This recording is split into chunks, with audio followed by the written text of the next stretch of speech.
আপনি যেটাকে ইনভেস্টমেন্ট বলে মনে করছেন হতে পারে সেটা কোনো ইনভেস্টমেন্টই না।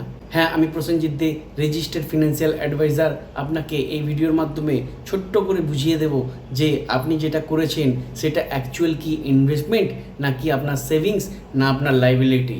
দেখুন, ছোটো থেকে আমরা সেভিংস করেই আসছি, তাই আমরা সবাই জানি সেভিংস কী জিনিস। সেভিংস হচ্ছে শুধুমাত্র টাকা জমানো। সেভিংস করে আপনি যদি কোনো রকম গোল অ্যাচিভ করতে চান, তাহলে আমার মনে হয় না আজকালকার দিনে যে হারে ইনফ্লেশন বেড়ে যাচ্ছে, এতে আপনার কোনো টার্গেট, কোনো গোল অ্যাচিভ করা সম্ভব। লাইবিলিটি কি? লাইবিলিটি হলো আপনার দায়িত্ব।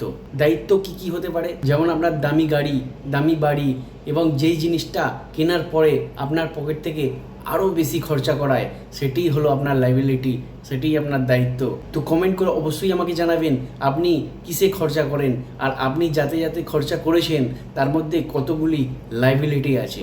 দেখুন, আমি যদি কোনো বাড়িকে কেনার পরে তাকে কোনো জায়গায় রেন্টে দিয়ে সেখান থেকে টাকা ইনকামের জন্য সেই বাড়িটি কিনি, তাহলে সেটা আমার জন্য অ্যাসেট হবে, হ্যাঁ, ইনভেস্টমেন্ট হবে। কিন্তু সেটা যদি আমি নিজে থাকার জন্য দামি বাড়ি করেছি, তো সেটা অবশ্যই একটা দায়িত্ব, লাইবিলিটি। যেমন গাড়ি কিনে যদি আমি ভাড়ায় খাটাই, তাহলে সেটা হলো আমার জন্য ইনভেস্টমেন্ট, হ্যাঁ।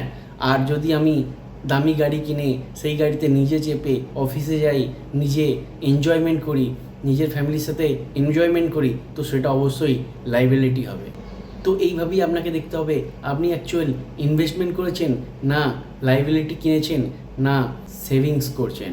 তো আমি আসি এখন ইনভেস্টমেন্ট। হ্যাঁ, ইনভেস্টমেন্ট কী জিনিস? ইনভেস্টমেন্টই একটা রাস্তা যে আপনাকে মাল্টিপল অ্যাসেট ক্রিয়েট করতে পারে, আপনাকে আপনার টার্গেটে পৌঁছে দিতে পারে। হ্যাঁ, ইনভেস্টমেন্ট 1 বছর, 2 বছর, 3 বছর, 4 বছর, 5 বছরের মধ্যে সেরকমভাবে কোনো রিটার্ন দেয় না।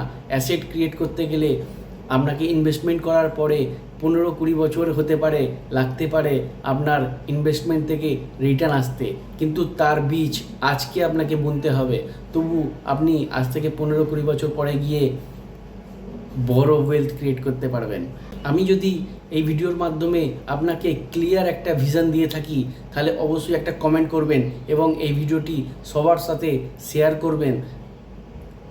আর কমেন্টে অবশ্যই লিখবেন কি বিষয়ে নেক্সট ভিডিও আমি বানাবো।